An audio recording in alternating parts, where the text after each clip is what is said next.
onde estamos iniciando nesse momento mais um episódio do podcast Eco da Voz, Bico Sem Limites. Esse é o episódio de número 9 e hoje temos a presença aqui das professoras Sônia Conceição e a professora Francinete Barroso. Bom dia, Paulo Palmares. Bom dia.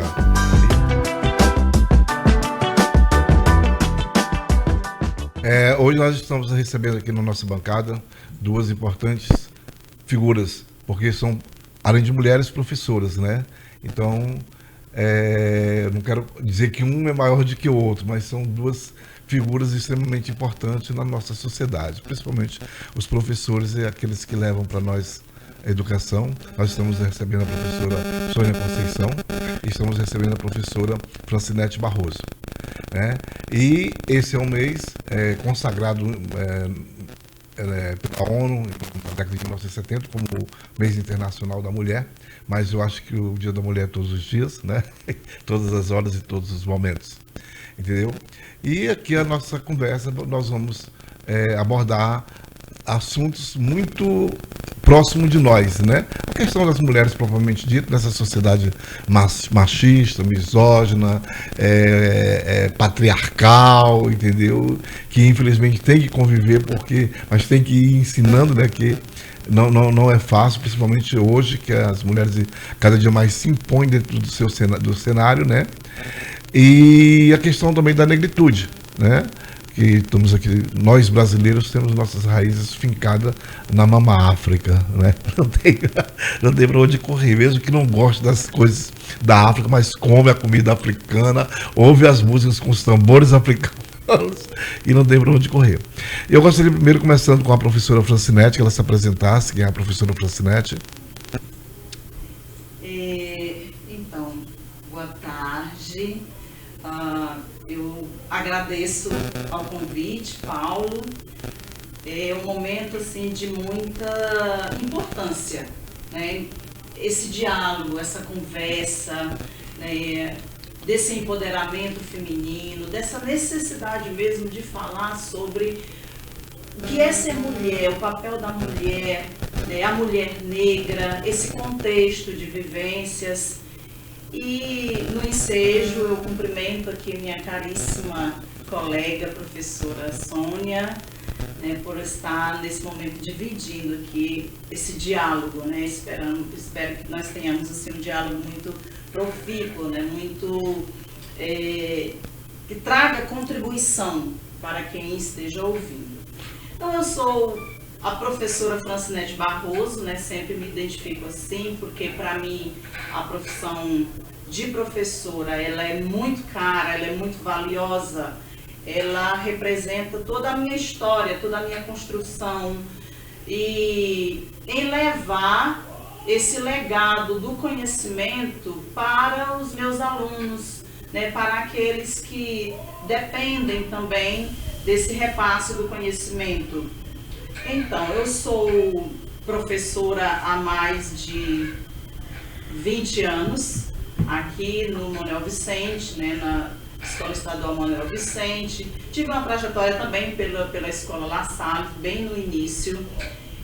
Depois, em 2014, fui para o IFTO, atualmente sou professora no Instituto Federal Tocantins, no campus Araguatins, e sou essa mulher que hoje me identifico como da luta, né? A luta por direitos, a luta para que outras mulheres também se sintam representadas, né? A luta por uma melhor condição de vida, uma luta que caiba também a representação da própria família, que é a minha identidade, né? Sou casada, tenho 2 filhos, a Ana Paula e o Lorenzo, né? São minhas duas criações, minhas 2 perfeitas criações, né? Que para mim eu considero a família sem hipocrisia nenhuma, né? De definir família, não é isso, mas a família como base, a família como alicerce mesmo, onde você se encontra. E eu acredito que é para quem nós trabalhamos, né? Nós buscamos a realização de nossos sonhos em nome deles também, em nome dessa família. Então essa sou eu, né, com uma história aí já de luta também dentro da política. Então a minha luta, ela vai além da sala de aula, porque a sala de aula também é uma luta política, claro. É a política educacional. E na política partidária já fiz uma participação, sou ativista dentro do Partido dos Trabalhadores, né, filiada há muito tempo, presidenta do partido aqui em Augustinópolis, né, do diretório aqui em Augustinópolis, e com atuação em outras áreas também, né?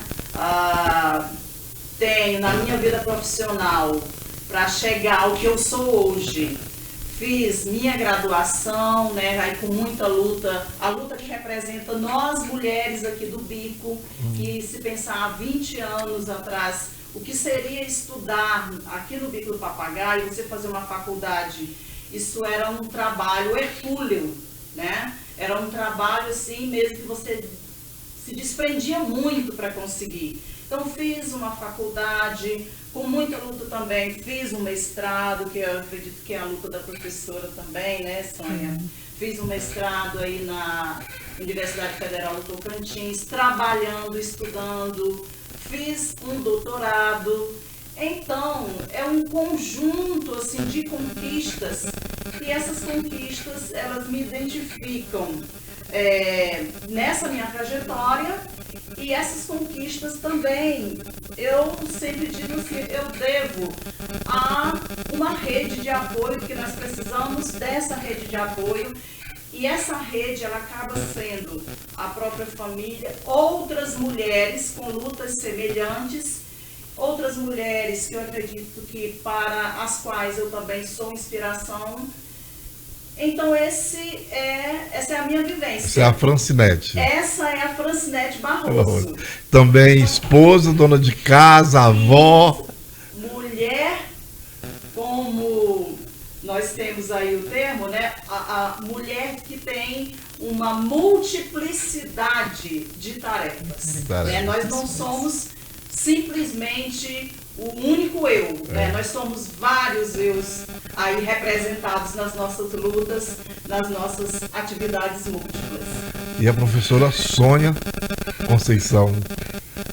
Boa tarde, caro Paulo, cara colega Francinete, é uma honra participar desse momento, é uma mesa tão rica de cultura e de resistência, né? Você inicia já falando, né, do nosso lugar de pessoas negras e que precisa dessa força e dessa resistência.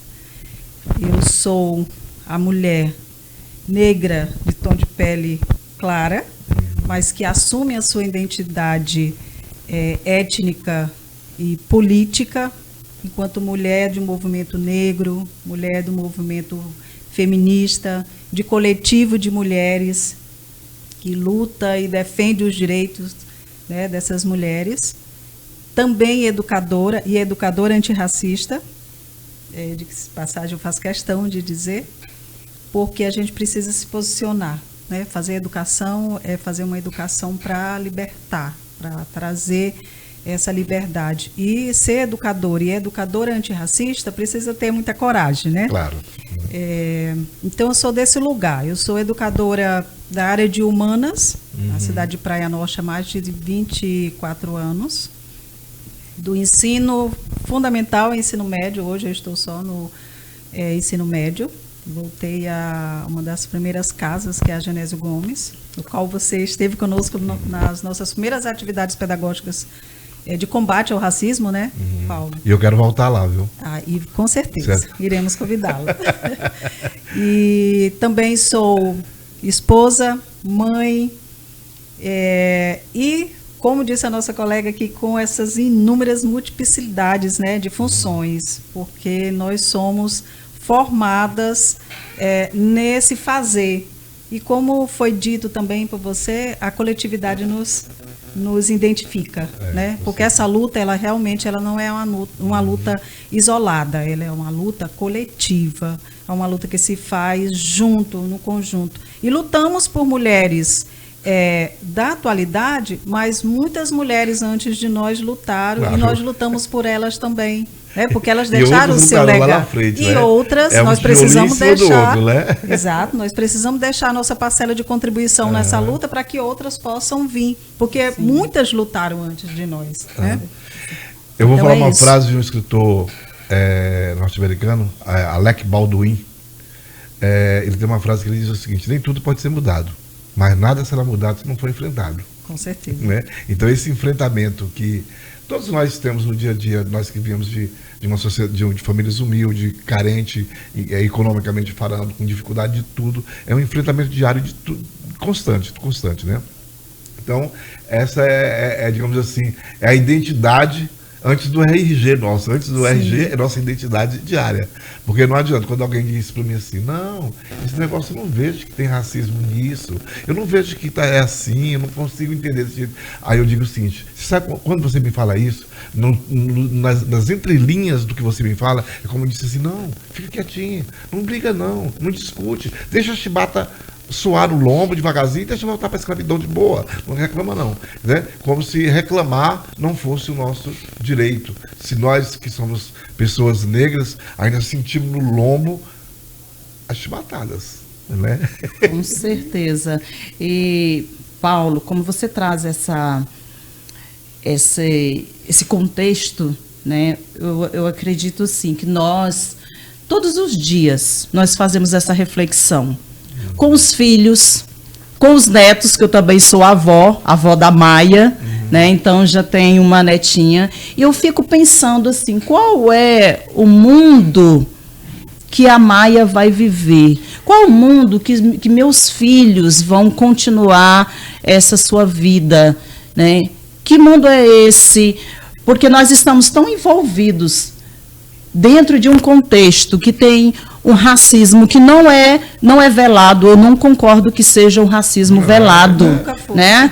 O racismo, ele está aí. Ou você é ou você não é racista. Não tem meio termo, né? E nós vamos falar muito bem disso, porque não existe neutralidade quando nós falamos, né? As nossas palavras, elas revelam também o racismo que está introjetado em nós. Com certeza. Eu vou começar aqui com uma pergunta bastante provocativa, que essa semana foi o pino d'água. Érica Hilton, na Comissão de Direitos da Mulher da Câmara Federal. Mas antes de vocês me responderem, eu vou dizer o seguinte: eu vi uma grita geral, mas eu não vi ninguém gritando quando homens, no sentido do homem cis, assumiam essas comissões. Entendeu? Agora, quando uma mulher trans assume, aí foi um balangandã danado, né? E lá em Niterói também tem a Brioli, né? Gabriela. Gabrioli, não sei o que, Brioli. Deixa eu ver como mas ela tem Brioli. Desembargadora? Ela é bem de Brioli, vereadora lá em Niterói. Também uma mulher trans, negra, primeira mulher vereadora trans, negra, eleita e reeleita, que também está na Comissão de Direitos Humanos e da Mulher também da Câmara Municipal. E ela realmente ela é uma Érica Hilton do mesmo tamanho, entendeu? Sim. Certo? Aí, qual é a opinião de vocês, certo, em ter uma mulher trans à frente dessa comissão? Ela se sente mulher. Eu sempre sou defensora dos direitos das pessoas se sentirem representadas em relação àquilo que elas buscam e que elas defendem. Então, Érica Hilton, ela tem essa representatividade e ela busca essa autoafirmação todos os dias. E nós, como mulheres, seja mulher trans, seja cis, nós queremos essa força para a luta.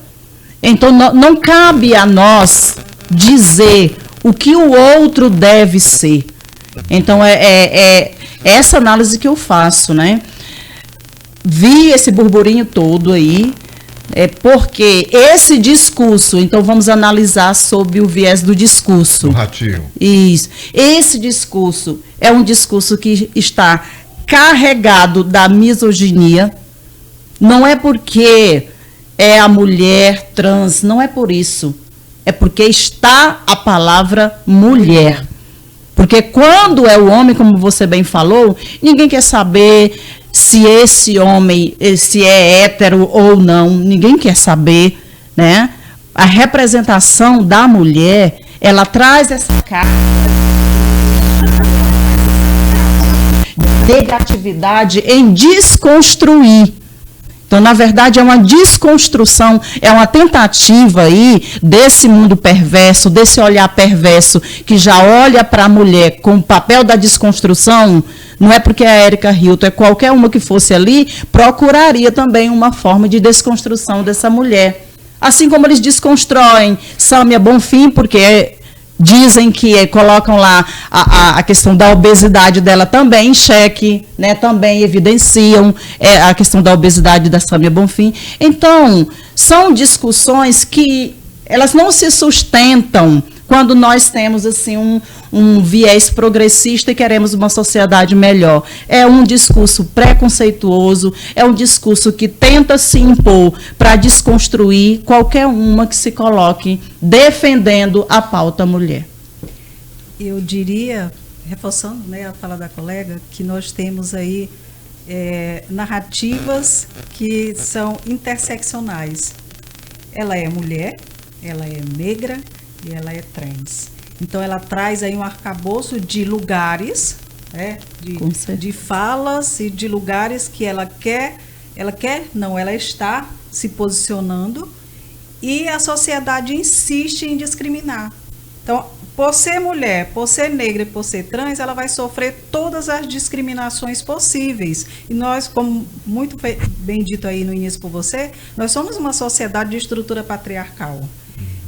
Qualquer momento, em qualquer circunstância que a mulher ousar se posicionar e defender este lugar, defender essa fala, ela vai ser ressachada, ela vai ser discriminada, ela vai ser posta em xeque, como é o caso dela e tantas outras, né?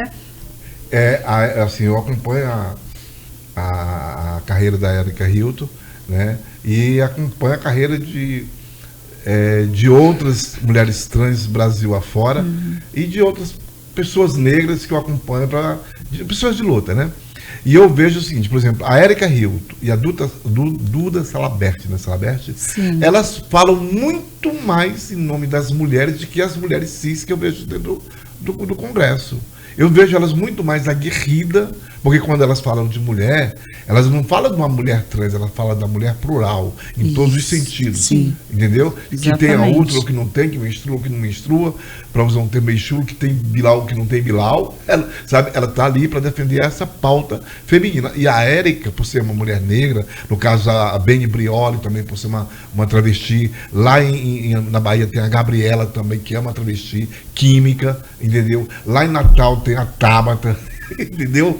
São, assim, de luta mesmo, sabe? E não carrega só uma bandeira, carrega várias bandeiras. E isso incomoda, porque a gente observa o seguinte, que tudo aquilo que sai do status quo, né, incomoda quem quer manter ali do jeito que está, né? E você vê que elas trazem narrativas inclusivas. Lógico. Inclusivas, e exatamente por isso incomoda. Os direitos humanos sempre foram postos, né? Nesse contexto aí, nós podemos ver a própria postura da Marielle Franco. Sim. Olha o que representou a luta da Marielle Franco, o tanto que ela sofreu por também defender grupos minoritários, por defender a questão racial, por lutar por pessoas que realmente são mais necessitadas. Então, é desse lugar aí que nós estamos falando, é de qualquer um que se coloque na luta para defender os grupos que são marginalizados, porque nós mulheres representamos a maior parte da população, mas infelizmente somos esse grupo aí bastante marginalizado do ponto de vista do extremismo, né, e da misoginia.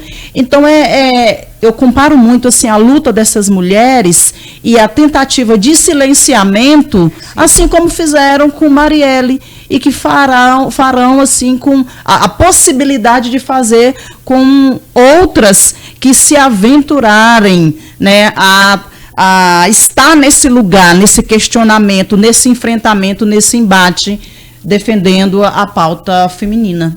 Esse movimento Red Pill, fala aí, professor, do movimento Red Pill, que tenta, assim, é uma coisa que está tão forte também na internet, né? Esses meninos lá, esses rapazinhos lá do Rio de Janeiro, por exemplo, um chegou com uma camiseta, não há de que se arrependeu, alguma coisa muito parecida, não temos que não se arrepender, né? E é uma ideologia que promove o ódio, o machismo e a objetização da mulher de fato, sabe? É um movimento assim, que você vê que é uma coisa doentia e tá no meio da rapaziada mesmo, sabe? Olha, Paulo, eu não sei se a gente tem essa liberdade, né, para falar, mas eu entendo que hoje a gente vive numa cultura digital que mais negativa essa nossa luta do que contribui. Uhum. E, infelizmente, os jovens, né, os meninos, os jovens adolescentes, eles têm acesso a uma cultura do pornô, né, que vulgariza mais ainda a mulher. Uhum. Então, o ódio à mulher, a misoginia aí, só cresce. Então, esses meninos chegam na fase adulta com um ódio, com um ideal ou uma noção do feminino tão deturpada que a gente tem esses movimentos. E, infelizmente, se você for observar, infelizmente, algumas mulheres ainda seguem, né? Uhum. Porque o movimento cresce porque tem seguidores.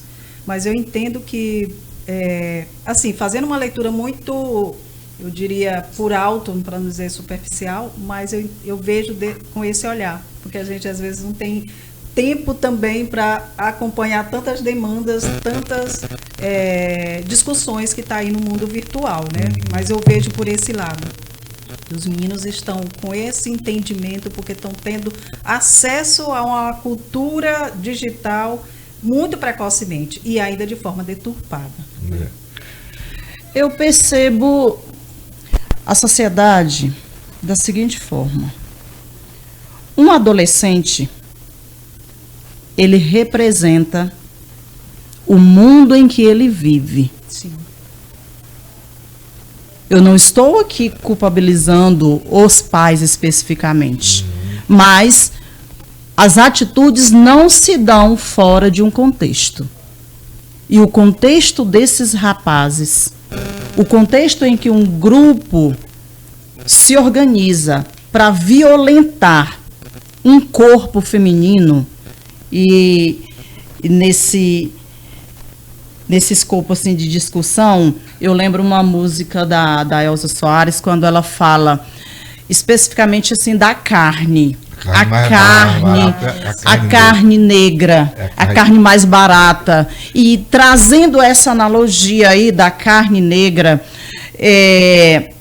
nós relacionamos a carne ao corpo feminino, o barateamento disso numa visão machista, numa visão preconceituosa, numa visão de ódio, de desconstrução, né? Porque ver essa menina de 17 anos como algo que está ali para ser violado, para ser violentada. Então, o que é esse corpo? Esse corpo não é nada.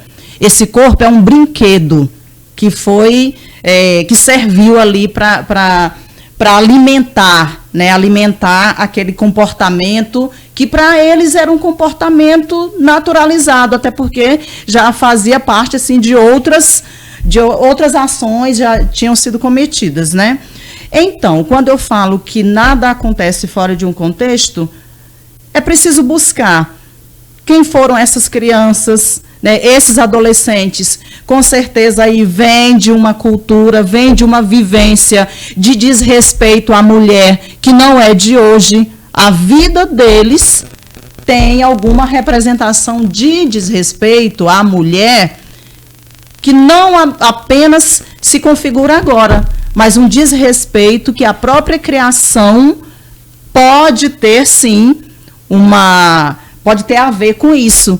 Então, é preciso analisar, porque, como bem coloca a professora Sônia, nós estamos vivendo realmente uma banalização de tudo que nós considerávamos, né, como algo que era bom, como algo que é o belo, o bonito, o respeito às pessoas.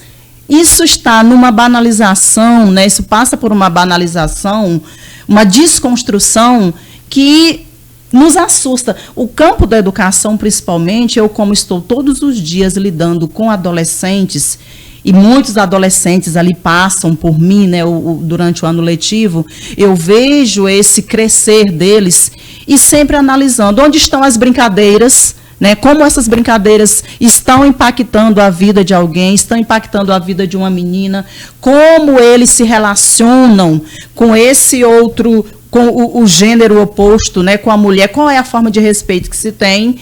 E nós vemos isso, nós que estamos rodeadas aí com esses adolescentes, com essas crianças que estão crescendo e adotando essas posturas, nós estamos vendo, né, como isso tem um reflexo que você vai buscar a origem e você encontra. Então, não é no dia de hoje que se faz um estupradorzinho.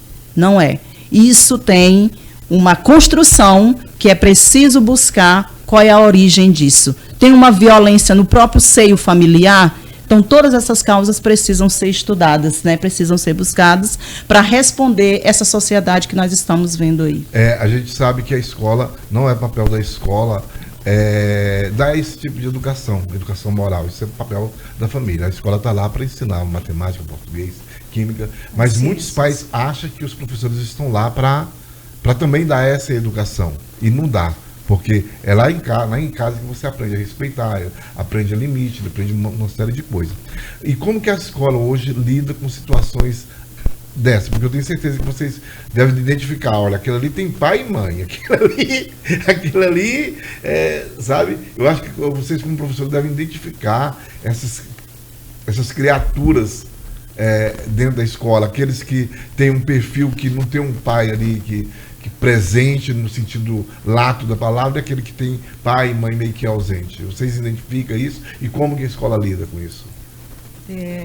A escola é um dos maiores desafios da escola hoje, né? É lidar com os comportamentos ditos indisciplinados, e aí você vê isso no resultado também de rendimentos, e nós temos o dever e a obrigação de fazer intervenções. Hoje mesmo, por exemplo, a gente esteve reunido para promover algumas intervenções com relação exatamente aos alunos. E quando você vai buscar conhecer, fazer um diagnóstico de quem são esses alunos, você vai ver que tem ali uma desestrutura, né, familiar, como você colocou, algumas questões que precisam ser levadas em consideração. E aí todas essas intervenções, elas são necessárias junto a uma equipe, né, multifuncional, com a orientação, com psicólogo, assistente, para traçar metas de como trabalhar esses alunos. É um desafio. Grande, né? Grande, por sinal. A maioria, digamos assim, a maioria se curva a isso, se curva no bom sentido de aceitar, ou a maioria tem resistência? Olha, Paulo, eu vou trazer a experiência do ano passado, que era com o ensino fundamental. Eu digo que é mais fácil trabalhar com as crianças, né? Uma fase menor. E aí, com o apoio, às vezes, de boa parte da família, a gente consegue desenvolver um bom trabalho. Mas voltando para o ensino médio, como eu estive afastado do ensino médio por mais de 8 anos, eu vejo hoje um desafio, inclusive, maior. Os adolescentes, os alunos de ensino médio, eles estão mais, eu não diria resistentes, petulantes ao ponto de nos enfrentar. Então, esse é um desafio para além das nossas possibilidades. Mas a gente consegue, ao longo prazo, não é algo que acontece agora, porque a gente vai fazer as intervenções, depois fazer análise de rendimento. Somente ao término de um semestre, no final do ano, é que a gente tem condições de estar apresentando resultados com relação a isso.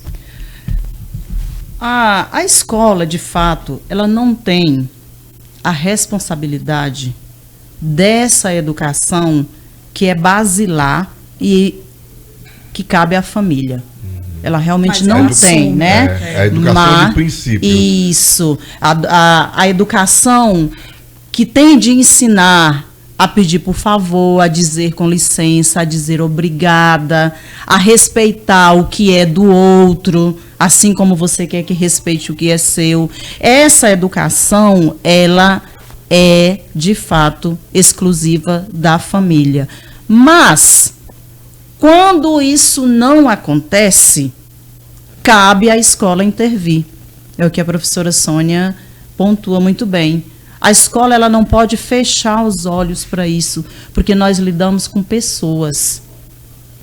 E, de certa forma, essas pessoas que passam pelas nossas mãos, nós deixamos marcas.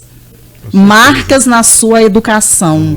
E essas marcas, elas precisam fazer com que o ser humano, se ele não aprendeu no seio familiar que existem regras na sociedade, né, que é preciso respeitar o direito do outro, a educação acaba assumindo esse papel de alguma forma.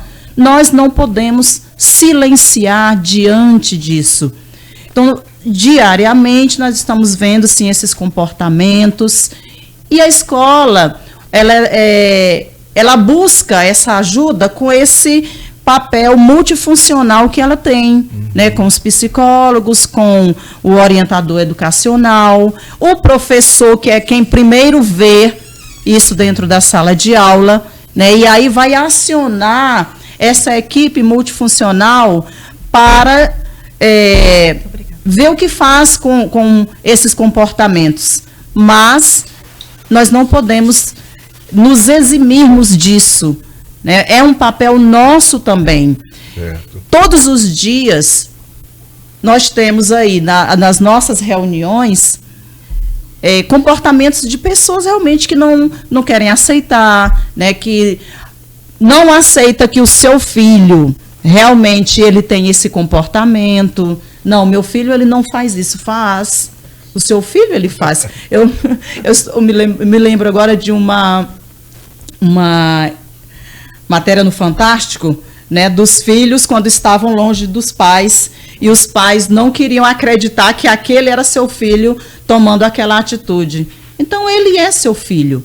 E aí, quando o pai vem conversar com o professor, às vezes tem o embate, mas depois nós vamos receber a informação, algum tipo de informação, né? Ou aquele agradecimento, professora, obrigada por você intervir nesse momento, por você dizer, porque realmente eu não estava preparada para isso, ou até mesmo de dizer, professora, eu não sei mais nem o que eu faço com fulana de tal, né? Com fulano de tal, porque eu não dou mais conta da criação. Todos esses relatos, eles acabam indo para a escola. E a escola tem de fazer o quê? Abrir mão dessa ajuda? Não. Então, sobrecarregados como nós somos, mas isso ainda sobra para a escola, esse papel social, né? Esse papel aí de construir uma cidadania, né? Que cabe a nós. Então, é preciso repensar muito, porque o que nós temos é uma sociedade que ela está praticamente às avessas nos direitos, né, às avessas aí, deturpando tudo que até então nós considerávamos como papel da família e que agora a própria escola tem que assumir de uma forma assim bem mesmo aguerrida para ver se há alguma forma de ajudar. Eu penso que deve ser um momento muito dolorido de um pai e de uma mãe quando ele chega diante, seja de um professor, de quem quer que seja, e fala assim, olha, eu não dou mais conta. Eu joguei a cangalha no chão, deve ser dolorido, né? Isso reforça, não só reforça, mas multiplica, né, a função da escola. e sobrecarrega, né? Assim, quais momentos da vida de vocês observaram, sentiram, entenderam que vocês, como mulheres negras, era um corpo de resistência, era ideia de resistência, era uma resistência política, e quais mulheres que inspiram vocês? Deixa eu começar primeiro. Então, na minha trajetória, várias mulheres me inspiraram e ainda me inspiram. Na vivência, mulher que me inspira. Minha mãe, pela própria luta. Minhas avós. Mulheres que fizeram parte ali da minha criação, que eu vi todos os dias lutando para criar os filhos. Lá em casa mesmo, nós 5 irmãs, né, 5 mulheres. Uma mulher para alicerçar tudo isso, para lutar, para colocar para estudar, e sempre ali com aquele olhar, porque minha mãe ela sempre teve esse olhar de que a educação ela realmente é o caminho certo. Então, uma luta muito grande para continuar, né, e ver as filhas tomando um rumo na vida, né, para que houvesse uma dignidade de vida um pouco diferente da vida que ela vivia. Então, a inspiração, ela já nasce daí, da vivência, do dia a dia, né? Nossas mães, nossas avós, elas acabam, de alguma forma, sendo o espelho, tanto para algo que a gente quer seguir, quanto para algo que, de repente, nós queremos corrigir, porque vimos que aquilo foi muito doloroso para a vida delas. Então, nesse momento aí, eu acho que a família, as pessoas que estão ali na nossa infância, sempre nós temos mulheres que nos inspiram. Na vida já mais adulta, né, eu vou, nas leituras que eu vou fazendo, hoje eu trago, assim, como muita inspiração quando eu leio uma mulher que foi, assim, uma guerreira na sua vida, Maria Carolina de Jesus. É uma mulher, a obra Quarto de Despejo da Carolina, ela sangra quando você está lendo, né? Você se sente assim, muito violentada com uma vida, a vida que ela teve. Então, é uma mulher que me inspira muito, é uma mulher que às vezes eu olho assim e digo, olha, pessoas como a Carolina de Jesus precisam ser relembradas todos os dias. Uma mulher negra, uma mulher de luta, uma mãe que sofreu. E assim nós temos tantas outras, né? Ali catando coisas no lixo. No lixo, né? Viveu ali do lixo porque realmente queria manter a família ali, criando essa família. Então, quando eu olho para Carolina, ela nesse campo da literatura, eu vejo assim que são situações que nos inspiram, são lutas que nos inspiram. E essa Carolina de Jesus, não da escrita, mas da vivência, ela está representada lá nas nossas mães, nas nossas avós, né? Nessa família que foi a base para construir esse eu que eu sou hoje.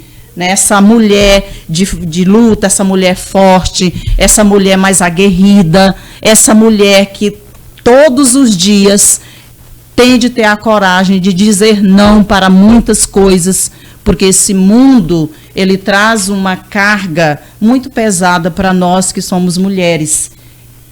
Então, inspiração e outras tantas aí, muitas mulheres que trazem essa inspiração, são várias. Olhar para a mulher brasileira hoje, eu acho que cada mulher brasileira hoje é fonte de inspiração para outras mulheres, porque ser mulher, e principalmente hoje no Brasil, está cada vez mais difícil e mais perigoso. Verdade. Não diferente da companheira Francinete, a família, né? A minha mãe, a minha avó, minha tataravó, todas elas foram mulheres de resistência, de uma sociedade que sempre foi machista, né? Eu me recordo que, quando adolescente, eu me vi no embate entre eu, minha mãe e o meu pai, por uma situação comum e ele foi muito agressivo. E eu disse que ele não precisava daquela agressividade toda. E ali depois você vai fazer um entendimento das suas posturas, você percebe sendo feminista ainda na adolescência, né? Então, na defensiva da tua mãe, na dedicação dela nos estudos aos filhos, de te acompanhar nas atividades, de colocar para fazer um curso. Então, assim, as nossas mais velhas, né, elas são nossas fontes de inspiração. Trazendo para a atualidade, eu trago para o nosso estado, tenho Maria Firminas dos Reis, né, que foi uma inspiração para tantas outras mulheres, principalmente mulheres negras, para estudar, para se libertar através do estudo. E tantas outras, Conceição Evaristo, hoje, né, com suas narrativas, assim, são muitas mulheres realmente que nos inspiram a estar nessa luta, a fazer o bom combate. Né? Hoje, como que a senhora avalia o papel das mulheres negras, das mulheres como um todo, em especial das mulheres negras na política do Brasil, né? Olha, Paulo, e quais são assim, os principais desafios que são postos, né? Eu vou trazer uma situação que eu acho bem interessante em virtude do mês de março, né? A gente não deve focar especificamente só na parte comemorativa, né? A gente sabe que as mulheres merecem os seus mimos, flores, bombons e tudo mais. Mas, para além disso, a gente tem uma luta política, né? E a mulher, como eu disse anteriormente, a mulher negra, ela precisa lutar de forma mais árdua porque ela é atravessada por várias questões de gênero, de raça e de classe, né? E aí você precisa se posicionar, sendo mulher negra, de que essa luta ela vai ser mais árdua. Então, nesse sentido, estar nesse lugar é saber que esse lugar também é cheio de impossibilidades, é cheio de amarras, é cheio de entraves.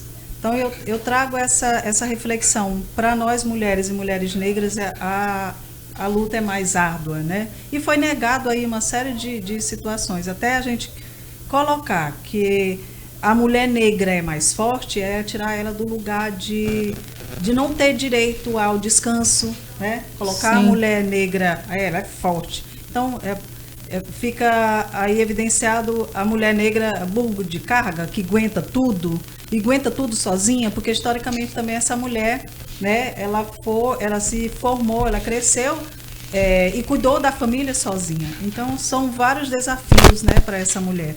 E, trazendo para o campo político, a gente volta lá para a questão da Érica também, não são só as questões interseccionais. A mulher reivindicar um espaço de poder, estar no poder, já é uma ousadia e é algo que precisa ser, ou pelo menos é o que está acontecendo, sendo combatido. Por quê? Porque essa mulher está ousando reivindicar um espaço dentro da sociedade, principalmente espaço de poder.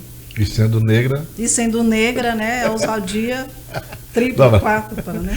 É o caso, acho que vocês lembram, da Érica Cristina Bispo, a pesquisadora lá da USP, que passou em primeiro lugar e não aceitaram sobre literaturas africanas, né? E ali foi uma coisa atroz contra ela, né?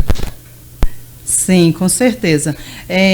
Quando nós buscamos essa reflexão do papel da mulher na sociedade, os vários ambientes pelos quais ela transita, ou que ela ousa transitar, então nós percebemos essa tentativa do silenciamento de alguma forma, né? Porque a mulher, culturalmente, a mulher não é para ser ousada. A mulher é para aceitar em todos os momentos da sua criação aquilo que foi lhe imposto como lugar de ser mulher. De submissão. De submissão. Olhemos na história, que nós vamos buscar essas marcas, né? Essas marcas históricas, elas estão aí. A ousadia da mulher, ela foi reprimida em todos os momentos. Quem foram as mulheres queimadas na fogueira? As bruxas, as ousadas, né? A mulher bruxa, aquele estereótipo da mulher ousada, né? Da mulher que queria saber demais, da mulher que falava demais, da mulher que queria conhecimento. Essas mulheres, elas foram severamente reprimidas. Então, punidas, né? Foram punidas, foram mortas, foram dizimadas. Um contexto muito hostil. Então, se você observa como esse papel da mulher, né? Da mulher que quer assumir outras, principalmente instâncias de poder, ela vai sofrer de alguma forma essa repressão, esse silenciamento, e às vezes esse silenciamento ele vem mascarado com esse discurso de que a mulher tem a sua fragilidade, ela precisa ser defendida. Olhemos para as nossas casas legislativas, como elas tratam a mulher. A representação que nós temos dentro da política, ela já é ínfima. E mesmo assim, ou há aquele enfrentamento de desconstrução quando fazem com a Erika Hilton, né, da mulher que começam a desconstruir que não, ela não é mulher, ela não serve. Mas e se fosse outra mulher lá? Será que também iriam aceitar? Não, não aceito porque está querendo atingir ainda mais uma instância de poder que culturalmente foi vista sob a perspectiva machista. Então, essa mulher está ousada demais. E aí, eu, particularmente, percebo assim, por já transitar também por esse cenário da política, né, como ele trata a mulher, tenho, sim, testemunhos mesmo dessa tentativa do silenciamento. Em algum momento, professora, não, você mulher, a gente precisa, né, ter certos comportamentos assim, não tão ousados, sempre mascarando com o discurso de que você é mais frágil. Ou seja, para você não lutar. Porque não é o seu espaço. Esse não é o seu espaço, esse é espaço de homens. Mas precisamos atingir esses espaços. Como diz a Conceição Evaristo, precisamos arregaçar as portas, porque elas não estarão abertas para nós em nenhuma das instâncias de poder. E a política, ela acaba sendo um espaço muito hostil, porque ainda o machismo impera, e impera de forma muito severa, né, querendo silenciar essa mulher que quer atingir, que quer conquistar esse espaço. Durante a Constituinte de 1988, vocês são muito jovens, não lembram? Havia a turma do batom, né? E nem banheiro feminino na Câmara tinha. E eu acho interessante que naquele momento, figuras como a Benedita da Silva e outras mais, tanto de direita e de esquerda, elas se uniram em pautas comuns, entendeu? E se uniram mesmo, que era para ser, tinha que ser, estava todo unido, independente de quem estava no PT, no PMDB na época, no PFL e tal, elas estavam ali unidas nas pautas comuns das mulheres. E essas mulheres, dentro da Constituinte, elas foram resistência. E falando dessas mulheres, a gente lembra de Dandara Palmares, de Tereza Maim, nós lembramos de Tereza de Benguela, nós temos de lembrar de Tia Ciata, que é tida como a mãe do samba, né, no Rio de Janeiro. E tal. Como vocês veem essas mulheres de resistência que lá atrás começaram a colocar, principalmente essas mulheres negras, né, que iam para a resistência nos quilombos e tal, que organizavam revoltas, e elas botavam mesmo para incendiar, né? Que ela me permita, a minha especialização em relações étnico-raciais, história e cultura afro-brasileira, o tema do meu TCC foi resistência feminina no período colonial, um recorte. E todas essas mulheres que você citou aí estão no meu trabalho, porque elas fizeram um movimento de resistência, cada uma no seu local, no seu espaço, e cada uma da sua forma. Né? E Dandara, Tia Ciata e todas elas. E a gente vem observar que, independente do contexto histórico, atemporal, todas elas implementaram um movimento de resistência para se fazer existir, para tentar evitar esse silenciamento, né, para ganhar espaço. Mas algumas delas me chamaram bem a atenção. Tem uma que montou um quilombo e a característica dele era matriarcal. Então ela era como que existe tinha... muitas sociedades africanas matriarcais. Isso. E ela era que determinava tudo, né? Tinha os serviçais, homens. E uma outra é aqui no Tocantins, Domingos de Freitas. A Domingos de Freitas conseguiu estabelecer uma dentro da sociedade escravocrata da época, ganhar posses e aí ter posses, e até escravos, porque a sociedade era escravista, né? Então a gente não pode fazer uma análise anacrônica, né? Sim. Mas ela também conseguiu quebrar a estrutura. Mesmo que a gente traga isso como recorte, mas é a tentativa e a gente não pode invisibilizar. E essas mulheres precisam ser trazidas à tona, né? E aí eu trago um ponto importante aqui que eu considero bastante pertinente, é que essas mulheres, principalmente as mulheres negras, elas saiam desse local de, eu não gosto nem da expressão objeto de estudo, né? Mas que saia desse local passivo de ser estudada por outras pessoas, sobretudo por outros, né? Mas, e que elas mesmas contam as suas próprias vivências, as suas próprias histórias, né?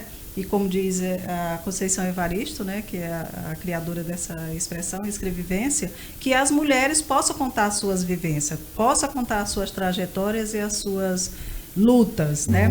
Aí, para exemplificar isso, eu trago aqui um dos nossos trabalhos, que é resultado do mestrado, né?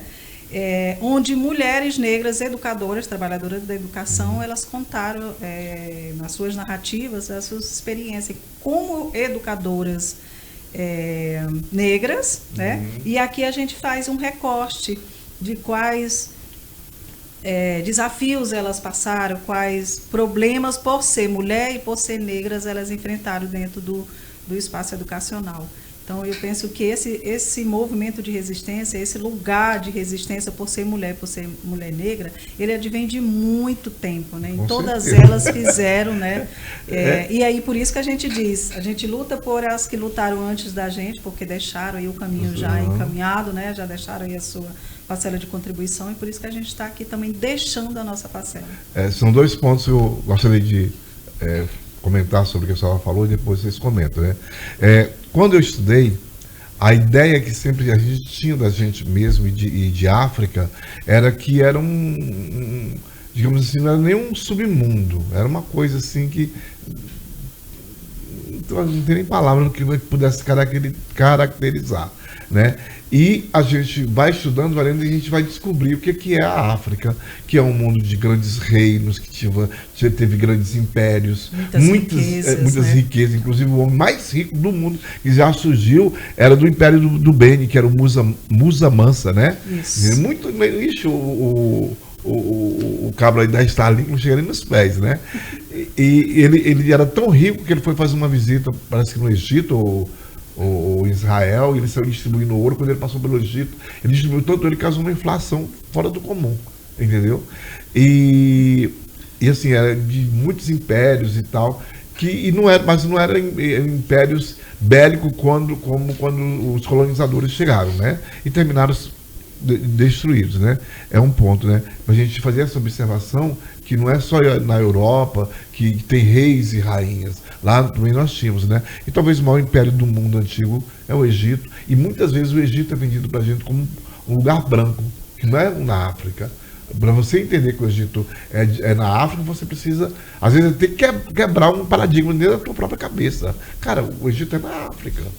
Foi construído assim, historicamente foi construído assim, né? Ô, Paulo, o Milton Santos, um dos mais brilhantes estudiosos, né, desse país, esse geógrafo, esse pesquisador, esse homem que discute já em meados aí do século XX, já discute essa questão da questão racial com muita garra, né, com muito conhecimento. E ele traz a seguinte discussão de que no Brasil nós vivemos um apartheid à brasileira. Ou seja, nós somos uma grande nação, o povo negro é a maior parte do Brasil. 54% da população. Mas nós somos invisibilizados, massacrados, desconstruídos, porque é necessário que a história seja contada sempre sob a perspectiva eurocêntrica. E assim, como você traz aí a ideia da escola, o que você aprendeu, o que nós aprendemos na escola, a nossa aprendizagem de escola ela foi sempre sob essa perspectiva, né? O mundo eurocêntrico. Parece que no Brasil nós não temos uma miscigenação.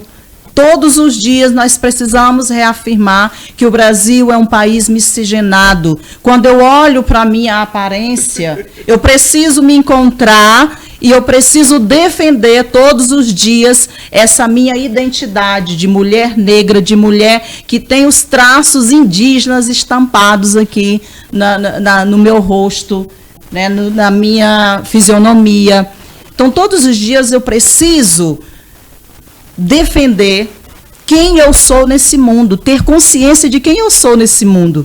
E aí, a escola, ela precisa cada vez mais, e ela está fazendo, porque desde 2010, quando surge, eu falo assim, já no Instituto Federal, quando eu estou no Instituto Federal, quando passa de escola agrícola, de EAFA para Instituto Federal, já veio a obrigatoriedade aí da lei, né, lá de 2003, de tratar da cultura dos estudos afro-brasileiros. Isso é lei. Por quê? Porque foi preciso haver a lei para que o povo brasileiro se identifique dentro da sua miscigenação e entenda que a nossa herança, ela é africana. Ela é fortemente marcada pelo povo africano. Então, quando o Milton Santos fala desse apartheid, né, quando ele fala que a luta não deve ser só dos negros, né, nós precisamos levar essa discussão para além da fala só do negro. O branco também, o considerado branco, ele precisa entrar nessa discussão como forma de legitimar, porque parece que enquanto só os negros estão falando sobre isso, parece que é algo assim menor, parece que é algo desconstruído. Então precisamos fazer essa discussão. Então, com as leis, quando surgem, né, sobre a cultura, o estudo da cultura, a legitimação da cultura afro-brasileira, as escolas elas passam a trazer para esse contexto a discussão sobre essa nossa identidade. Depois, em 2008, veio também uma outra lei para falar da questão indígena.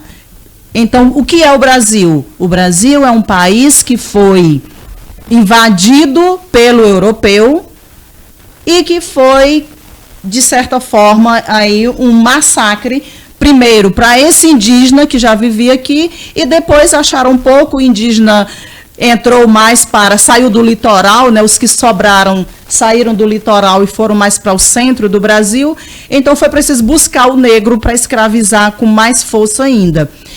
E aí é preciso fazer essa discussão, que povo é esse? E as leis, elas buscam essa obrigatoriedade de nós dizermos quem nós somos, de nós valorizarmos esse nosso legado, de nós não silenciarmos, né, de nós jamais abrirmos mão da nossa própria história e da nossa identidade.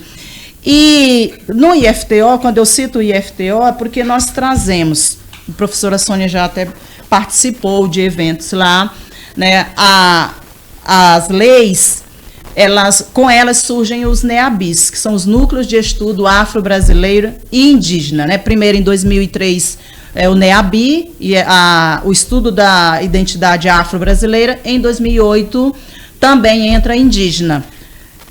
Isso no contexto da universidade, dos estudos federais, no contexto também das escolas como um todo. Precisa falar dessa cultura, que não é o feio, não é o que é horrível, não é aquela história do negro que entrou para a sociedade como marginalizado, como que era feio, né, como que a religião não prestava, que a religião é a pior, que as religiões de matrizes africanas, elas representam uma desconstrução do próprio ser. Esse negro, ele precisa ser valorizado, e ele mesmo, às vezes eu fico assim analisando que muitos de nós negros, nós às vezes temos atitude, lembra lá do Capitão do Mato? O Capitão do Mato, na história, ele era pior. O Capitão do Mato, o negro Capitão do Mato, ele era pior do que o branco Capitão do Mato. O senhor de engenho. Ele era o pior, porque ele se esmerava. Se achava empoderado. Ele se empoderava de uma forma que ele traía, ele buscava, ele rastreava o outro negro, porque ele sabia todos os passos do outro. Então, esse negro, ele acaba sendo a desconstrução da história dos outros, né? A desconstrução, a busca desse negro onde ele se encontrava. Então, nós precisamos nos libertarmos dessa visão do negro Capitão do Mato, de sermos contra nós mesmos, né? Buscarmos mais a valorização da nossa identidade. Então, nos NEABIs, e especificamente hoje eu sou presidente do NEABI no IFTO, né, nós sempre fazemos esse trabalho lá. Há 2 anos nós fizemos um estudo num projeto de extensão falando de mulheres quebradeiras de coco, e eu vou fazer um parênteses aqui sobre a questão das mulheres, né? Para mim, a figura de Dona Raimunda aqui na região do Bico do Papagaio, ela é de uma importância tão grande, pela luta que ela teve, ela e outras mulheres. Eu trago a figura dela, mas tantas outras mulheres, porque essas mulheres, elas sofreram horrores contra um sistema ali de opressão, que elas não podiam sequer buscar o coco para passar o dia todinho ali quebrando o coco para comprar 1 litro de azeite, para comprar um quilo de arroz. Então, essas mulheres, elas foram violentadas, essas mulheres, elas foram maltratadas em todos os sentidos, né? Essas mulheres corriam atrás delas a cavalo, colocavam cachorro, não queria que elas entrassem dentro da propriedade para buscar o coco, né? Para tirar a amêndoa.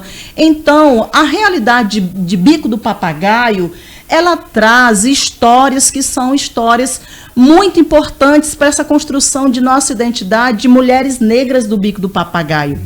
Então, é preciso que se diga, né, sempre aí no contexto escolar, e por isso eu trago o NEABI, que a nossa cultura de povo negro, ela precisa de fato ser estudada, sabermos da nossa origem, né, valorizarmos essa identidade, trabalharmos com os nossos alunos qual é a identidade que nos representa, que vai para além das músicas lá das lendas do boi da cara preta, da desconstrução do ser humano, né, da desconstrução do negro como algo representando o terror, algo que representava só as coisas horríveis. Né? Se nós formos observar na nossa literatura, gente, até as cantigas infantis, elas eram construídas para massacrar a identidade do negro. Quando trazem os negros escravizados para cá, não só para o Brasil, mas para a Europa, roubam eles de suas terras, roubam de suas famílias, aí roubam o seu nome. Eu, por exemplo, sou Paulo de Oliveira Santos, entendeu? Se pesquisar o Santos, vai parar onde? Na Europa. Se pesquisar Oliveira, vai parar onde? Na Europa. Entendeu? Todos os sobrenomes. Aí, sim. Por isso que, desde cedo, eu adotei esse Palmares. Entendeu? Quando a amiga me pergunta, eu explico exatamente isso. Aí rouba a religiosidade.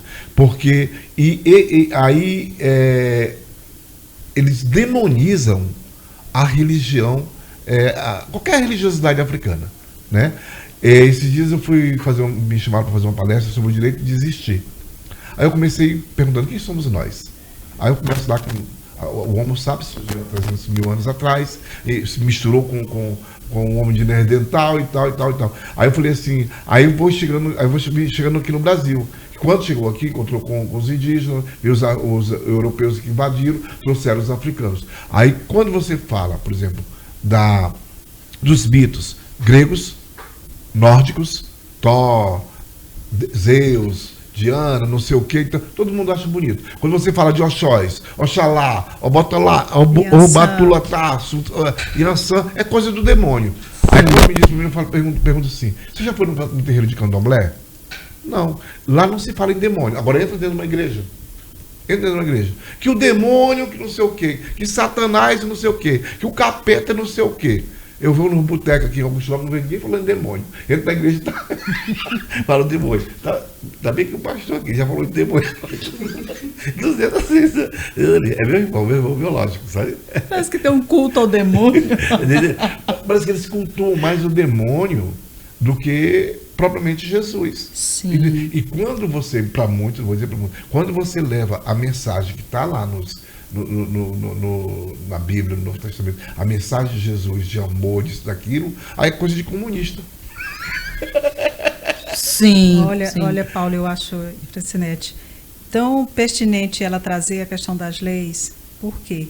Porque essas leis, elas nos deram a possibilidade de implementar, né, o estudo de cultura afro-brasileira e indígena, né, no currículo escolar e tirar a perspectiva de uma educação eurocentrada para uma educação afrocentrada. Uhum. Então, só é possível a gente construir identidades dos nossos educandos e educandas a partir do conhecimento. Se eu desconheço África, se eu desconheço que a África é cheia de riquezas, de reinos que trouxeram grandes contribuições para essa sociedade que está aqui hoje, que a gente desconhece até a origem das palavras, né? Que ela é africana, né?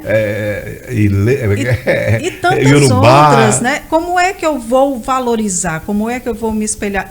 Olha, historicamente é certo que ninguém quer se relacionar ou fazer relação com algo negativo. É claro. Né? Então, para um adolescente, até para um adulto, construir uma identidade positivada, afrocentrada, ele precisa conhecer. Então, só para finalizar o meu raciocínio, a nossa ancestralidade nesse sentido é muito importante. Claro. Então, eu preciso resgatar aí toda a minha ancestralidade, a minha história, ter orgulho dela para poder valorizar. Aí sim eu terei forças não só, principalmente intelectual, né? Uhum. Para poder debater qualquer discurso racista, qualquer discurso de tentar te diminuir, tentar te excluir. Então, as leis eu considero elas de tão importância em todas as instâncias, né? Na educação básica, no superior, as escolas públicas e as privadas, nesse sentido. Porque enquanto as pessoas entenderem que tudo vem da Europa e só isso é para ser valorizado, a gente vai ter uma sociedade do jeito que está aí, posta, racista, excludente, que mata mulheres, inclusive mulheres negras, né? Então, as leis, elas são de extrema importância. E só para fechar, eu costumo dizer assim, quando eu me identifico de ser uma educadora antirracista, isso é tão político porque, infelizmente, nem todos os educadores e educadoras são antirracistas. Uhum. A gente tem dentro dos ambientes escolares, né, colegas, infelizmente, que permeiam, né, todo um discurso de ódio, um discurso excludente dessa população que continua contribuindo para a construção dessa sociedade. Principalmente, né? Quando se fala em religiosidade. Exato. E você colocou muito bem, é uma questão que foi demonizada. Foi demonizada. Demonizada. Se a gente for estudar as religiões de matriz africana, ela não tem essa conotação, né, do diabo. Ela tem outra conotação e uma relação tão íntima com a natureza. Né, com os elementos da natureza. E as pessoas desconhecem. E o desconhecido faz você dizer besteira, faz você fazer, né, coisas erradas, né, enfim. A palavra que me deu um start assim, eu morava no Rio, aí fazia teatro. E tinha uma amiga minha, eu acho que ela tinha. Uma amiga não fazia teatro comigo, não era amiga não, colega lá, né? E ela acho que ela devia ter bem 1,90 m, uma negra tinha mais tamanho, sabe? Aí depois eu descobri que ela era descendente do povo malê. Aí eu fui procurar o povo malê, realmente eles são compridos, grandes, né? Aí ela me falou uma palavra que depois eu fiquei pensando em aquilo que me chamou a atenção. Ela falou assim, black beautiful, negro também é bonito, sabe? E essa palavra ficou na minha cabeça, né? E foi ela que foi me... assim, outras coisas mais, mas foi ela que me deu primeiro, negro também é bonito. Assim, nessa nossa discussão, eu quero fazer assim, um apontamento sobre, até porque eu sou professora da área de linguagens, né?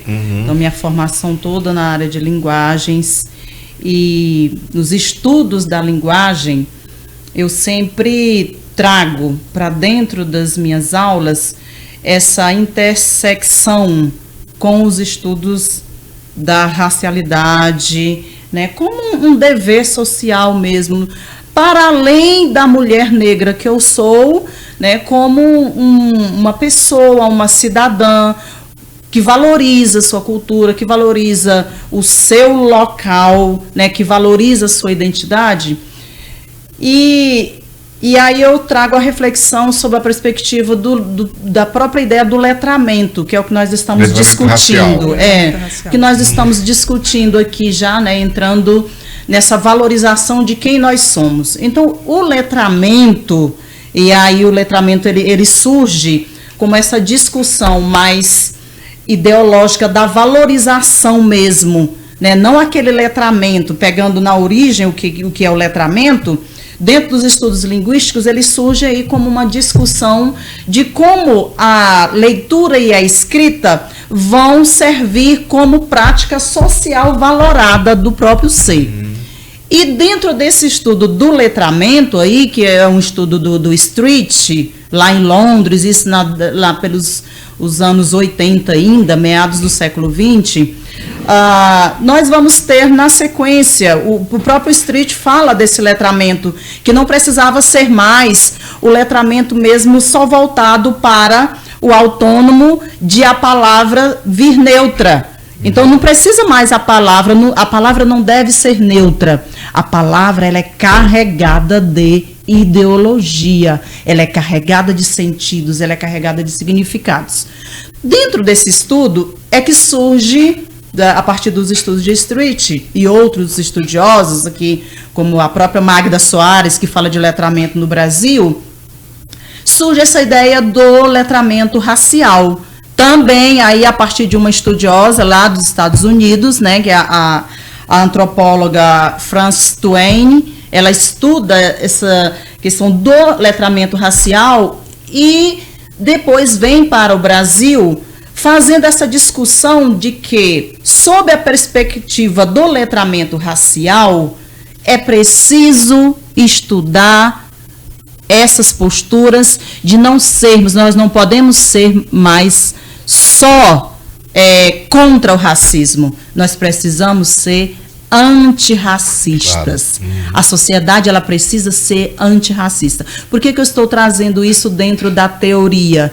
Porque a teoria ela vai se configurar nas leis que nós temos, né?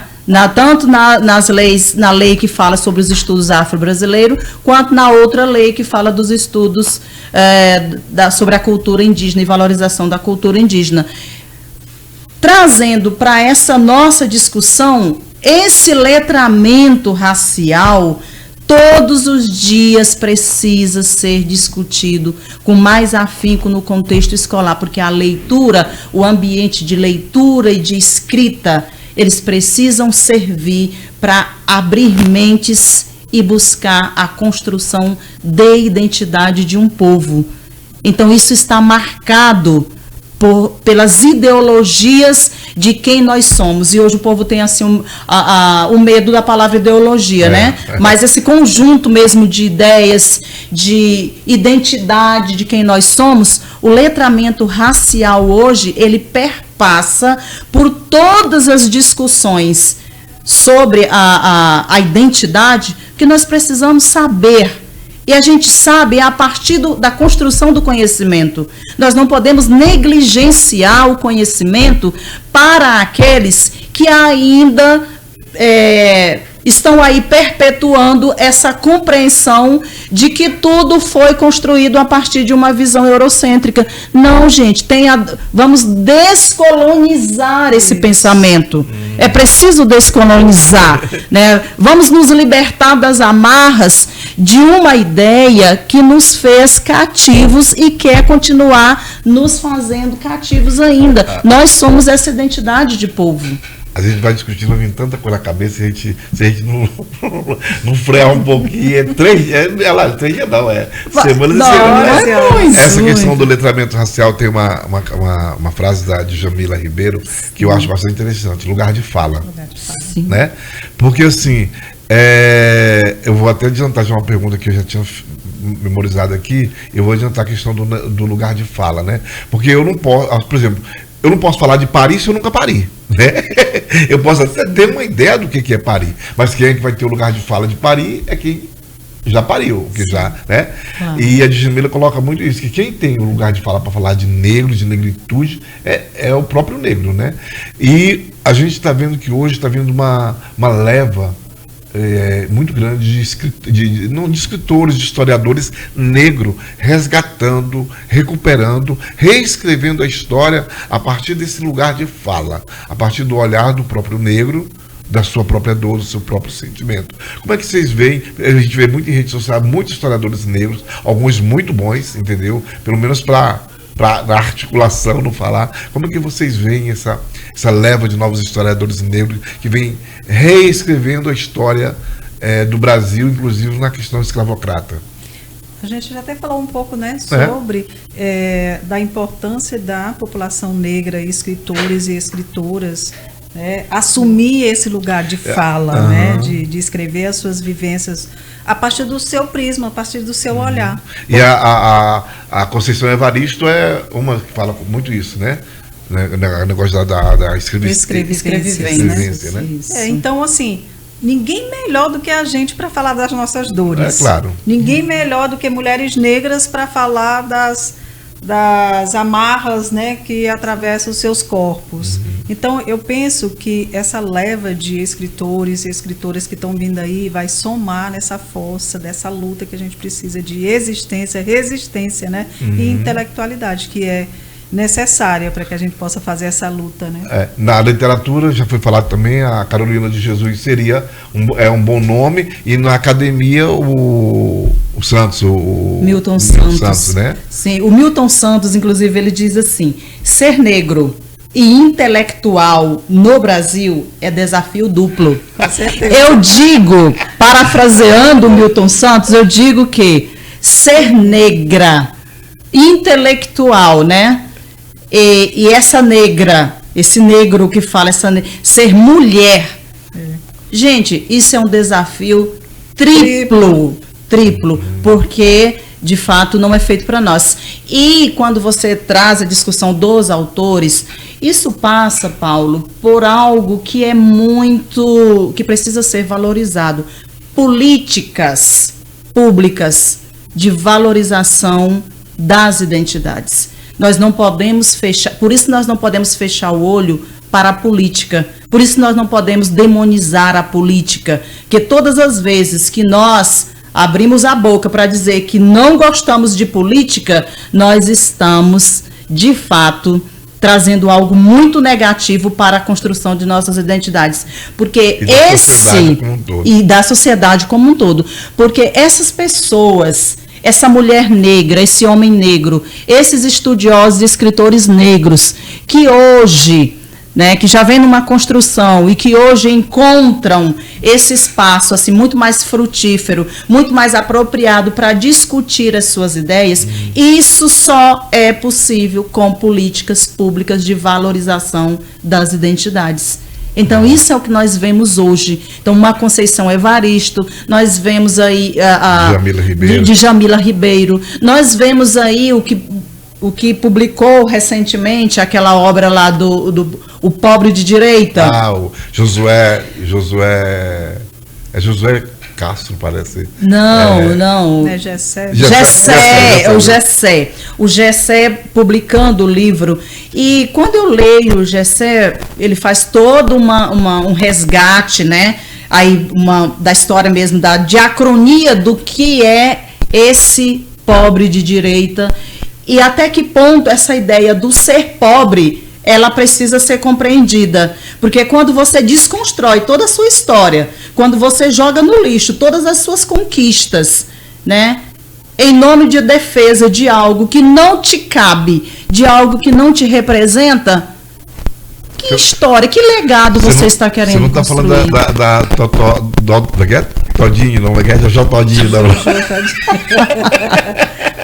Da Jojo Todinho. Esses dias eu vi aquela vereadora, acho que ela foi vereadora, foi secretária lá em São Paulo, que inclusive também uma mulher trans. Ela falando assim, olha, Jojo Todinho pode estar podre de rica, ela pode falar o que ela quiser, mas ela não é uma mulher branca, ela não é da elite, porque para ser de lá precisa ter herança, e não é herança de dinheiro, é herança de DNA. De DNA. Isso não olha, será que você não percebeu ainda qual é a parte da história que te cabe?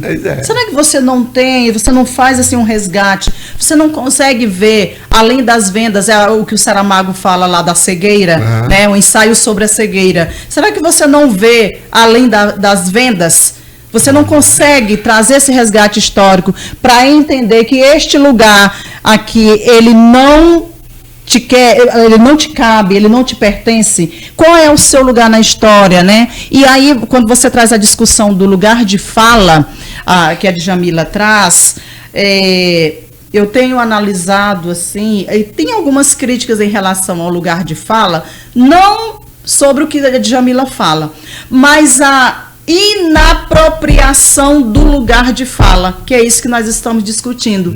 Esse negro, capitão do mato, esse negro que chicoteia suas próprias costas. Ou negra, no caso da Jojo Todinho. Isso, ou negra. Então, esse aí, ele desconstrói a sua própria história, né? Ele é algoz de si mesmo, porque ele ainda não se encontrou em qual parte da história ele cabe.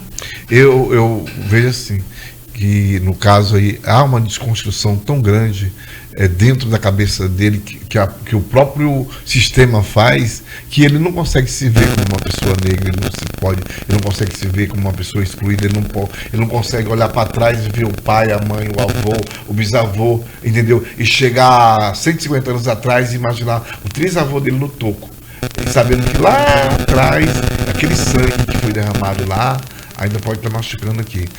E ele exclui isso. Tá? Sim, é por isso que o letramento racial é importante. É de uma importância enorme e muito nós ainda vamos trabalhar sobre o letramento racial para que, de fato, as pessoas elas tenham essa identificação, elas consigam buscar esse conhecimento para a autoidentificação. Então, precisamos trabalhar muito ainda. O letramento racial, acho que no horizonte nós temos aí ainda uns 100 anos para tentar resgatar ainda essas identidades de pessoas que não conseguiram, né, que olha para si mesmo e ainda querem reproduzir o discurso do colonizador, né, o discurso daquele que foi o seu algoz, porque eles não se identificam com o lugar de pertencimento. E isso, acho que até a psicologia pode explicar. Só a psicologia. Porque desconstruíram tanto, né? Fanon, realmente. Então ele foi a história foi tão desconstruída, o negro se transformou num monstro tão grande sob a perspectiva histórica que nos foi contada aí dentro do escopo eurocêntrico, que muitos de nós negros realmente temos medo de aceitarmos quem nós somos enquanto negros. É interessante. Recentemente estava lendo uma biografia do Fanon, né? Ele é da Martinica. Fanon, isso. Da Martinica, né? Ele foi casado com uma mulher branca, né? Aí tem um texto, eu não consegui ler o texto, ele relatando o que aconteceu para, né, que era o ambiente. Para poder ser aceito. Entendeu? É o ambiente. É a questão da solidão da mulher negra, que é outro assunto que a gente vê muito em pesquisa, né? Da solidão da mulher negra, que sofre com essa solidão. Esse é um lugar de alteridade, né? Porque tira, a gente falou um pouco disso anteriormente, tira o lugar de afetividade da mulher, porque ela teve que se construir sozinha, né? Se a gente voltar lá atrás, enquanto ela teve que cuidar dela e dos filhos, o homem estava no pesado, escravizado, e aí a Soeli Carneiro vem trazer algo bem interessante, que é uma das escritoras negras que escreve especificamente sobre mulheres, que a história fez das mulheres negras um matriarcado da miséria. Caracas. Matriarcado da miséria. Por quê? Porque essa mulher passou uma vida carregando nas costas ela, a família, todas as amarras sobre os seus corpos. E aí isso faz com que essa mulher tenha solidão. E faz, inclusive, com que ela pense que ela não tenha o direito de ter afetividade. Porque ela de ser amada, ser desejada. De ter direito ao descanso. Entendeu? Então, assim, a solidão da mulher negra nesse sentido é realmente para ser refletido. Quantas mulheres, né? Por estar nesse lugar de cuidar de tudo e de todos, e ela esquece de si. Não, eu não tenho o direito. Então, os fatores sociais e históricos que contribuem. Que contribui. A Bell Hooks vem trazer que a mulher negra, ela traz a mulher da norte-americana, né?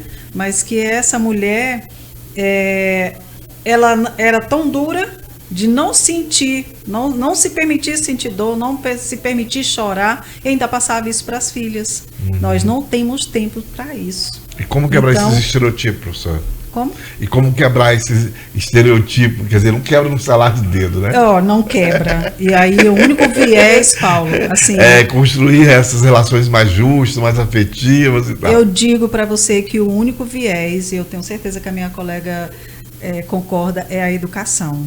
O único viés para se quebrar isso primeiro, e nós que precisamos construir isso. Então, a universidade, por exemplo, no meu caso, ela me possibilitou conhecer a minha história, a minha ancestralidade, construir a minha negritude, essa minha noção de pertencimento étnico-racial, e adotar a postura de educadora antirracista para que eu possa fazer isso no meu fazer pedagógico. Então, no meu espaço de sala de aula, seja no coletivo, seja no movimento negro, trazer essa historicidade de compreensão desse nosso lugar. Então, não tem outra forma, é só a educação. As escritoras, né, eu por ser uma estudiosa das mulheres negras escritoras, né, então eu trago essa leitura das escritoras, os projetos que a gente propõe, né, de intervenção na escola. Agora o Estado está com os projetos integradores, né?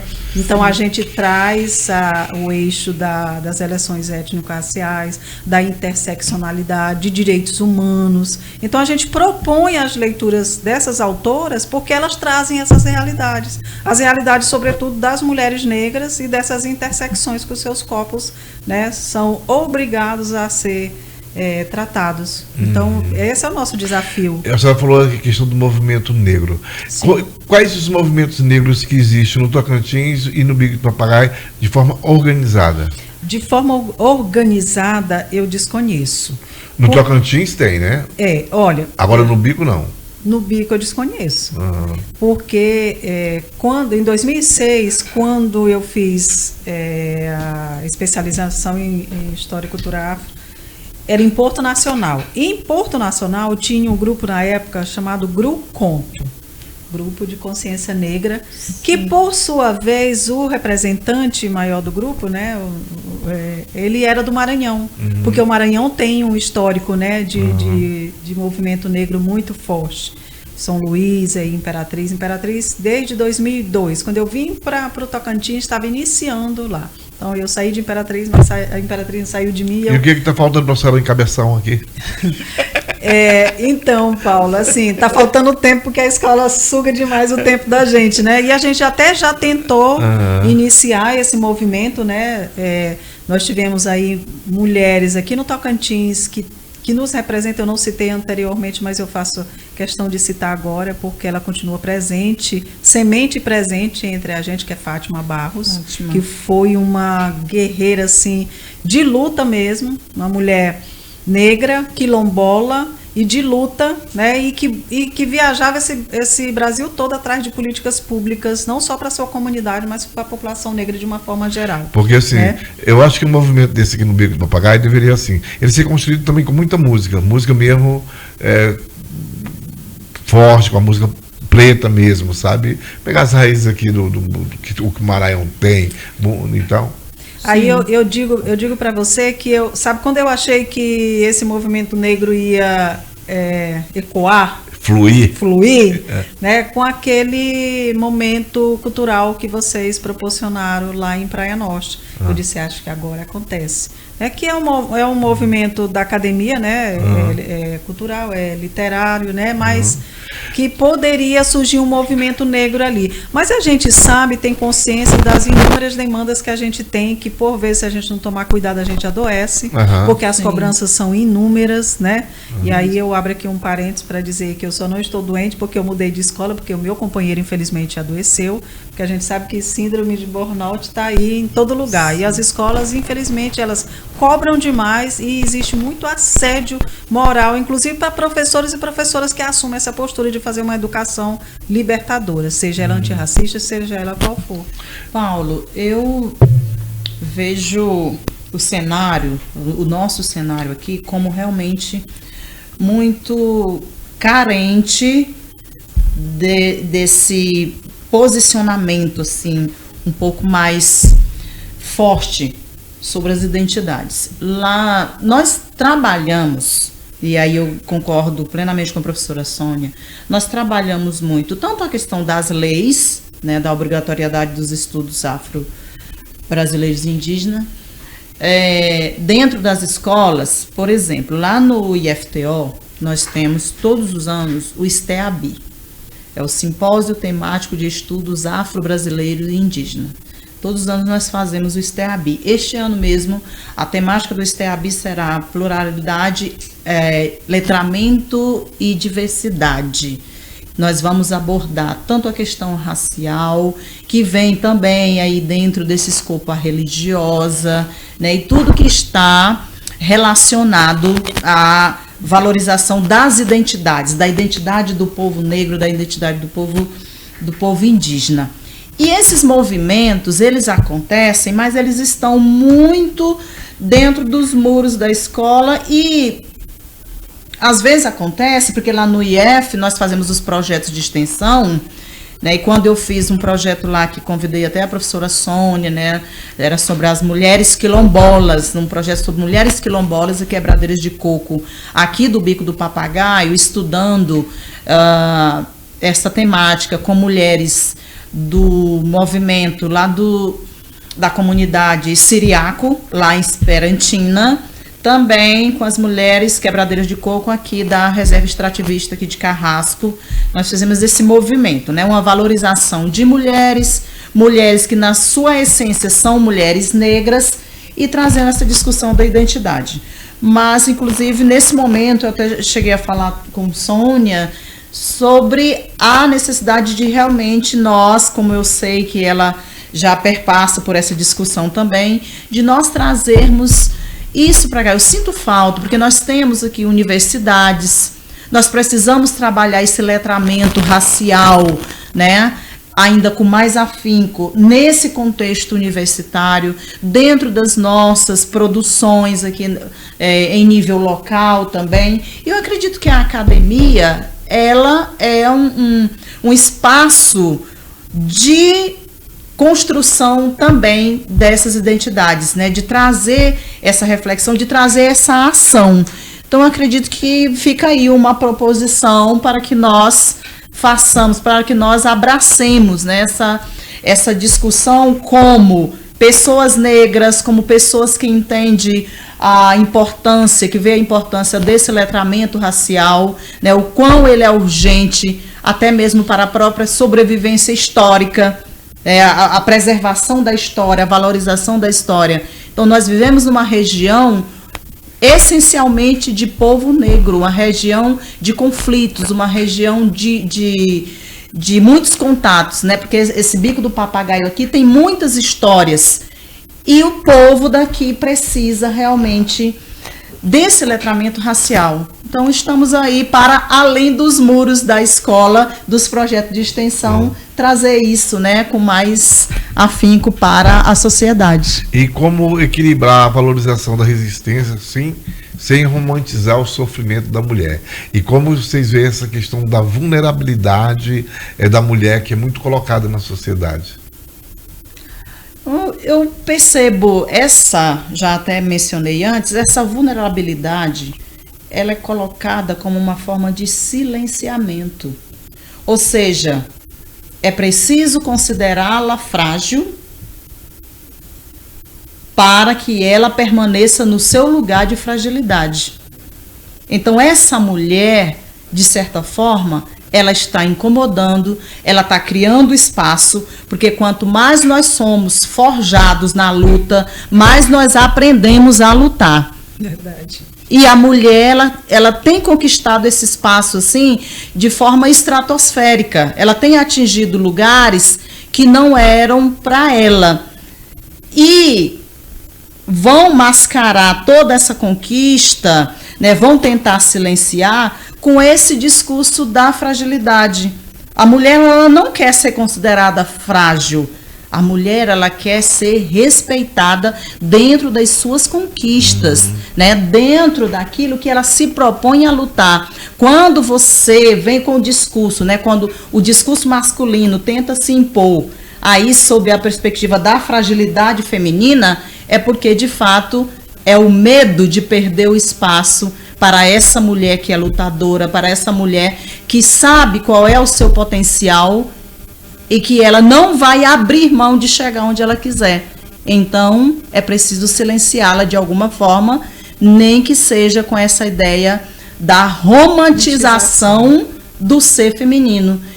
O ser feminino, ele não precisa da ideia da romantização. Ele precisa, sim, a mulher precisa ser compreendida dentro do seu cenário, dentro do seu ambiente de realidade. Hoje, Perfeito. qual a mensagem que vocês diriam para jovens meninas, meninos também, né? Meninos também. Não vamos fugir, né? Que assim, é importante desconstruir essa masculinidade tóxica também deles, né? Que mensagem vocês deixariam para esses jovens, meninas negras, meninos negros, que estão agora na faixa dos 13, 14 anos, se inserindo dentro dessa sociedade que a gente conhece, que é uma sociedade extremamente racista? Eu digo, do lugar de educadora, né, que é onde a gente tem mais espaço para estar dialogando, eu digo que, sobretudo, eles precisam se conhecer, saber quem são, de onde vieram, quem são os seus... Ancestralidade. A ancestralidade. Então, eu digo que isso é tão importante porque, por exemplo, dentro do nosso contexto, quando a gente vai buscar começar pelo nome da escola, de quem é o nome dessa escola, quem foi essa pessoa, quem é que está aqui dentro, que é neto, né, do seu Genésio Gomes, por exemplo. Quem é a dona Raimunda, né, da rua Raimunda Lopes. Então, o se conhecer, né, conhecer quem é a tua ancestralidade, vai dizer que você importa, de que você é necessário e que a tua história também importa. E aí, quando eu tenho esse entendimento de quem eu sou, que a minha história importa, então eu vou dar verdade, né? Vou dar veracidade a essa... Corpos negros importam. E corpos negros importam. Então, assim, para que eles possam entender que toda essa estrutura de sociedade, de massacrar, de excluir a população negra, ela foi pensada, orquestrada. Então, eu preciso, se eu conheço essa história que foi construída dessa forma, é preciso que eu tenha conhecimento para desconstruir isso. Então, e dizer que esse lugar que nós estamos, ele é de existência de resistência. Então, eu preciso me fazer presente para dizer que eu também faço parte dessa sociedade e eu não quero só lugar de espectador ou de espectador que eu estou sendo excluído. É de existência E resistência. Resistência e não de penitência. Exato. E nós, mulheres negras, seria de existência, resistência e de intelectualidade. Intelectualidade. Qual o sentimento pessoal? Quer concluir alguma coisa? Sim, gostaria. Primeiramente, de falar para as pessoas negras como um todo, homens, mulheres, e trazendo bem para esse ambiente da educação, desse letramento racial, que não permitamos a desconstrução da história. Não permitamos. E estudar faz parte desse resgate, né? O letramento racial é para isso. Não permitamos a retirada de nenhum direito, a exemplo, política de cotas. Porque nós estamos passando por um momento de uma demonização dos direitos que foram conquistados a duras penas. Muita gente lutou, muita gente sofreu para que uma política de cotas fosse implementada. E essa política de cotas, ela está incomodando muito. Por que ela está incomodando muito? Porque o negro está ganhando o seu espaço. Porque não venha me dizer que uma pessoa que não teve as mesmas oportunidades de chegar à universidade, ele vai chegar de forma muito fácil. Então, a política de cotas, ela é uma política de desconstrução.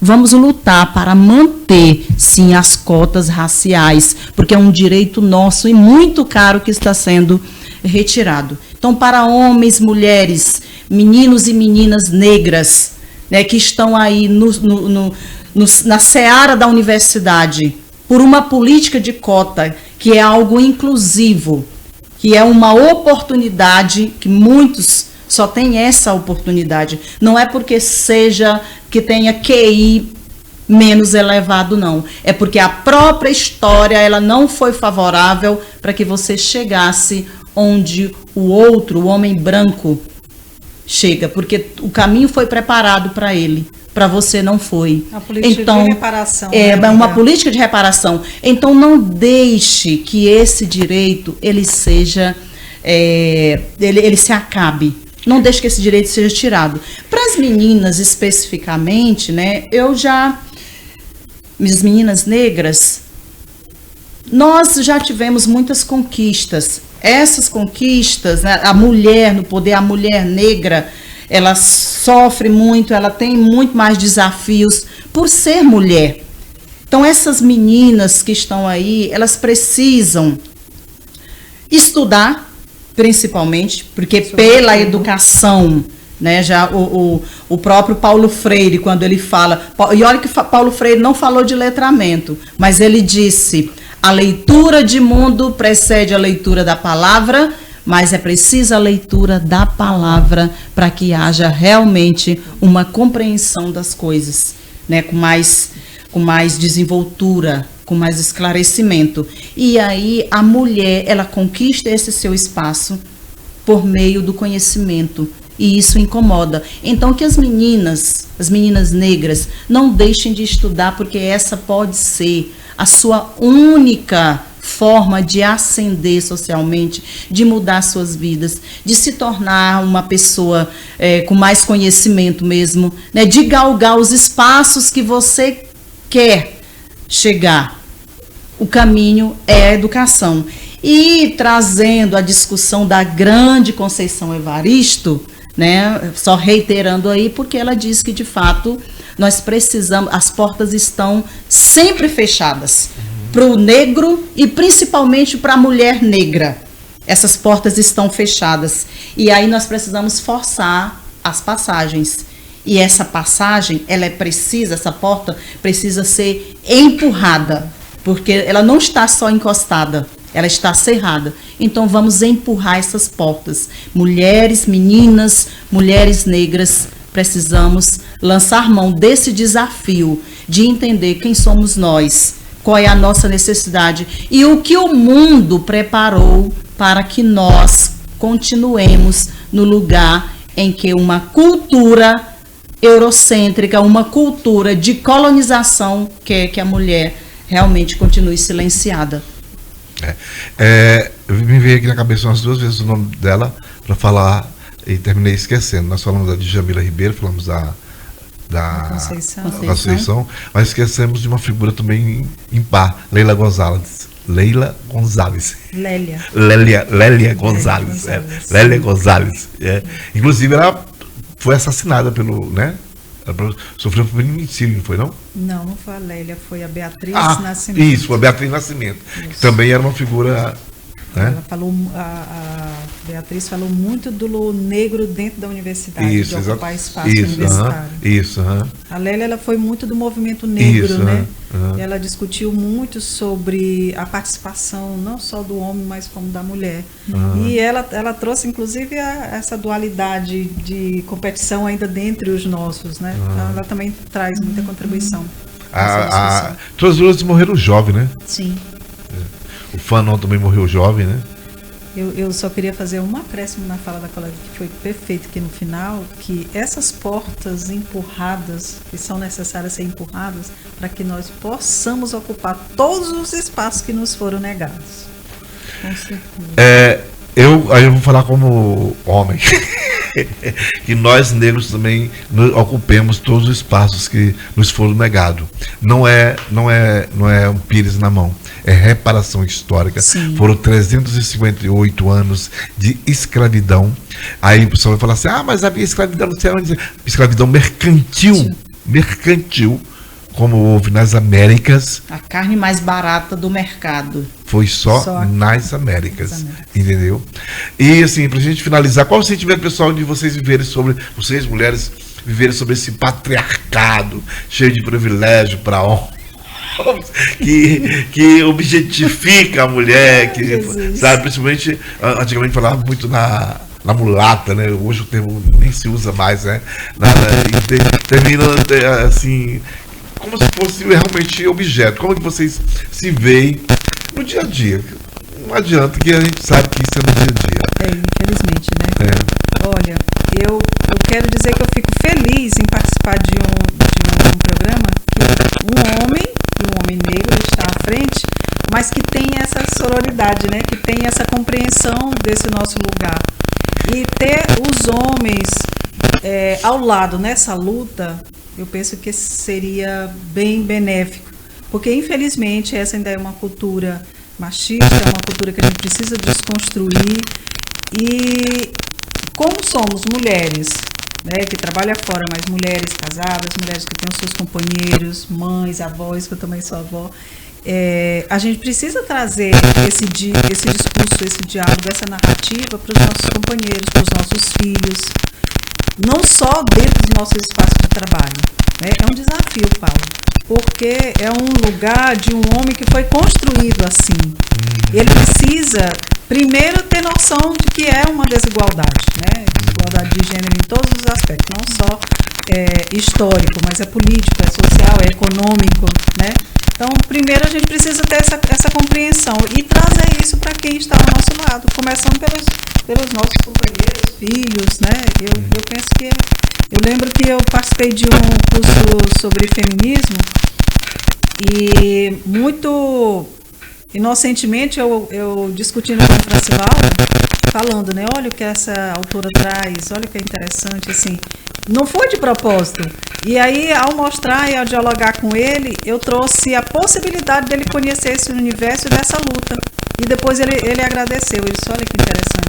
Então, eu ajudo o meu companheiro a desconstruir esse homem, eu chamo esse homem machista de esse homem velho. Não no sentido pejorativo da palavra, né?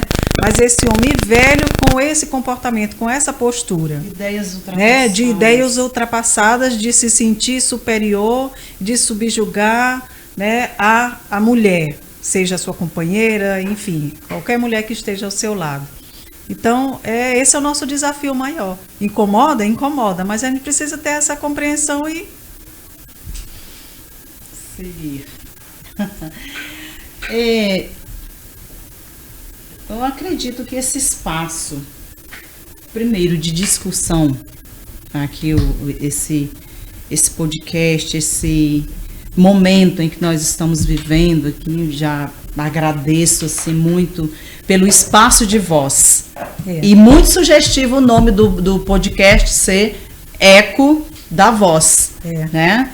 Então, o Eco da Voz que traz esse momento de as vozes serem pronunciadas, né? De as vozes realmente ecoarem para além daquele grito silencioso.